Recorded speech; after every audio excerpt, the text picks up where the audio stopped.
And next we have the Crafter, book number 1, Legacy, written by Outspan Foster. If you can't tell from that cover, it's written by Outspan Foster. It is 262 pages, $5.99. It is available on Kindle Unlimited. Here's the author's description. As a 10-year-old orphan, all Wick ever wanted was money, power, and well, what else was there? Even enough is never enough. His father's death left him with only a glass amulet, his trusty spade, and 2 level 1 skills. 6 months in the backwater city of Outlast, Wick has finally decided to make his move for a brighter future. It may cost him the beating of his life, but he lives by the Sprawler's code. The strong live long, but the bold get the gold. Follow Wick on the beginning of his new life as he explores new powers and manipulates anyone foolish enough to get in his way.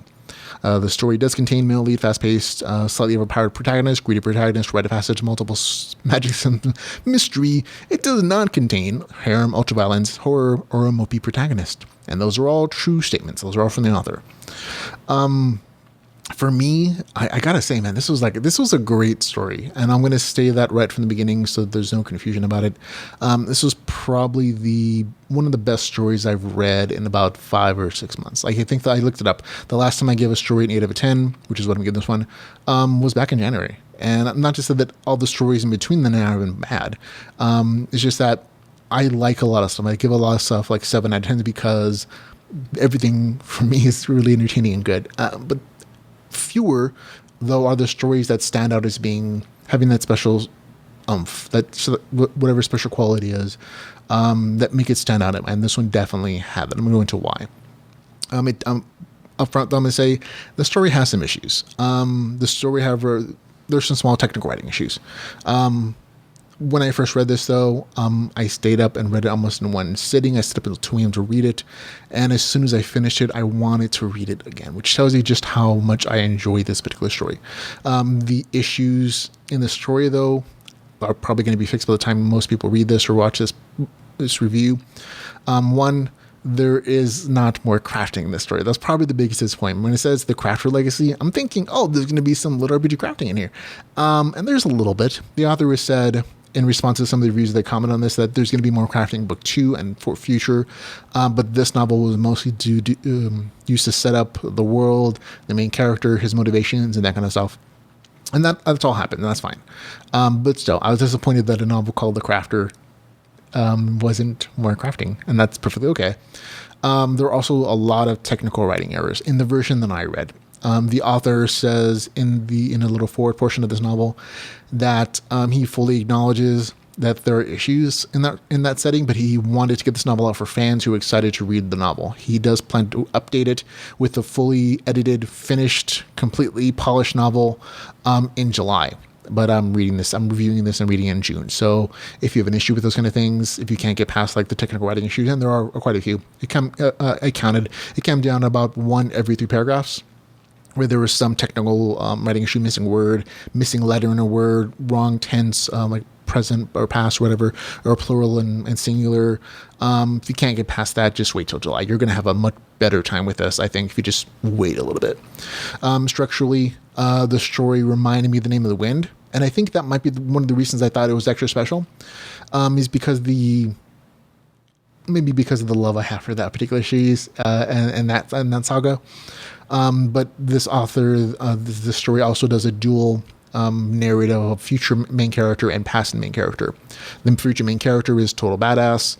And I thought it was really well done, the fact that future main character, even though you kind of see where he is in the future, being super powerful, well off, having his own goals, and knowing that he's alive, it didn't take away from the suspense and tension in the past main character storyline. And I think that's really challenging to do, because I found, in just my personal experience reading, that if you know the main character is going to be okay, a lot of times you don't feel the same set of tension of like, oh, he's not really going to die in this dungeon. He's not going to die in this fight. He's not going to, get murdered by whatever other character, right?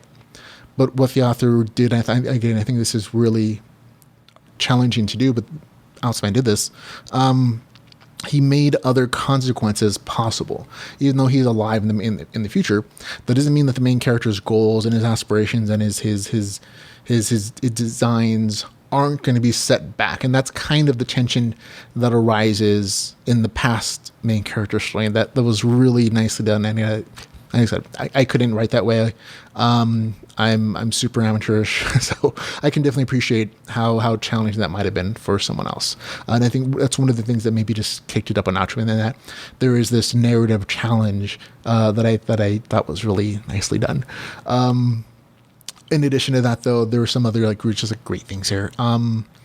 The world building it's really good. I'm a super fan of good, meaty lore and fleshed out cities and characters and histories and backstories, especially if you're incorporating the Liberty mechanics into that lore and history, which is the case here. I really appreciated that. In addition to that, there is really good character development. What there isn't maybe is enough action. This isn't an action-heavy story. There is action. There is some really nice action, but that's not all there is. This is not an action story. This is a lot of character development. There's a lot of good OP character stuff here. Good adventuring, good developing of the main character's personality, how power is shifting him and changing him, and how that is all happens. I don't want to spoil the story, but all that stuff is really well done. I think that's the big highlighting feature. The combat and the action is probably going to be something that's going to be increased as the story goes on, as the main character gets older. But still, there's just so much good storytelling here. As soon as I finished it, I was like, man, I want to read this again. And if I had the time, I would have. I just have other, a list of stories to read them a mile long sometimes. On the game mechanics side, this is probably where things might fall apart a little bit for some readers. The game mechanics are pretty light. The story doesn't involve virtual reality or being transported to a game world at all. This is literally just set in a fantasy world where magic has been streamlined and everybody sees notifications for their skill sets. And again, these are enhanced skills. You're choosing which skill you're going to plug in to use for that day or for that whatever it is. And it's special powers basically. And people have to gather mana or some other source of energy to unlock and upgrade those skills and fuel them. Skills can be found in dungeons or upgraded and then sold in a marketplace. There's a whole, like I said, there's a whole inherent system of using these skill systems and using the RPG mechanics that are there. So this is absolutely RPG. Even if it's lighter in the game mechanics side of things, it's fine. But because for me, it's woven so beautifully into the actual cultural relevance of the story. I was super okay with it, even though it's not super crunchy. You don't see a ton of numbers. The RPG stuff is important to the story, and you can't separate that from the narrative structure without it being a different kind of story. And to me, that's what RPG is. It doesn't have to be super crunchy necessarily to be important and to feel that RPG progression. There's absolutely power progression here that's really evident. And like I said, it's just not super crunchy. So that might be a thing for some people. For me, it wasn't. Just because, again, while I like super crunchy novels, this one absolutely made up for it with the great world building, with the great storytelling, and with those other good elements. I don't want to spoil the story for people. Like I said, I had a good time with that. I had a great time with it. So even though some people will be bothered by the technical writing errors, and I said just wait till July, go read it then when it's actually polished and finished. I'm sure the author will give you an update. I can't say enough good things about this. This is truly, it's a great story. I haven't read something that I'd enjoyed this much on so many levels in months and months and months. Not that I didn't know anything else. I have a good time with a lot of stories, but this one just had a little something special for me. So for me, it gets a score of 8 out of 10. That's The Crafter, book number 1, Legacy, with the score of 8 out of 10. So definitely go check it out, man. Folks, ladies and gentlemen.